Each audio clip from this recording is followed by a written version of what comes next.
எங்களுக்கு பெரிய பாதிப்புகள் வந்துருமோன்னு தானே பயப்படுறோம். அந்த மாதிரியான பாதிப்புகள் வருகிற போது, அதிலிருந்து நம்மை காப்பாற்றுவதற்கு இந்த ஆண்டுடைய கிரக சூழ்நிலைகள் ரொம்ப சூப்பரா இருக்கு மேஷ ராசிக்கு.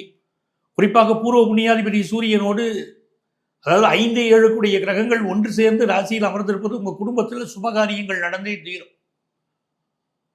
உங்களுக்கே இப்போ கல்யாணத்துக்கு வரன் பார்த்துக்கிட்டு இருக்காங்கன்னா, நல்ல வரன் கூடி வரக்கூடிய ஒரு அமைப்பு இருக்கு. இது நாள் வரைக்கும் எல்லா பெண்ணும் உங்களை ரிஜெக்ட் பண்ணிக்கிட்டே இருக்காங்க வச்சுக்கோங்க. திடீர்னு வந்து ஒரு இடம் உங்களுக்கு ஃபிக்ஸ் ஆகும். ரொம்ப சந்தோஷமா இருக்கும். அது மாதிரி ஃபினான்ஷியலாக ஒரு நல்ல க்ரோத் இருக்கும். ஏன்னா சுக்கிரனே ராசியில் அமர்ந்து வருஷம் துவங்குறதுங்கிறது நல்ல க்ரோத் இருக்கும். கண்டிப்பாக மேஷ ராசிக்காரங்க இந்த வருஷம் கார் வாங்கிடுவீங்க. நீங்கள் வாங்காமல் விட்டுருந்தாலும் இந்த வருஷம் கார் வாங்கிடுவீங்க. வீட்டுக்கு தேவையான சோஃபா செட் வாங்கி போடுறது, நிறைய பேர் புதிய வீடு வாங்குறது, அப்படி அமைப்பு ரொம்ப நல்லா இருக்குது. பட் 4ஆம் இடத்துல குரு இருக்கிற போது நிறைய கடன் வாங்கக்கூடாது. பல பேரை ரொம்ப கடன் வாங்க வைக்கும்.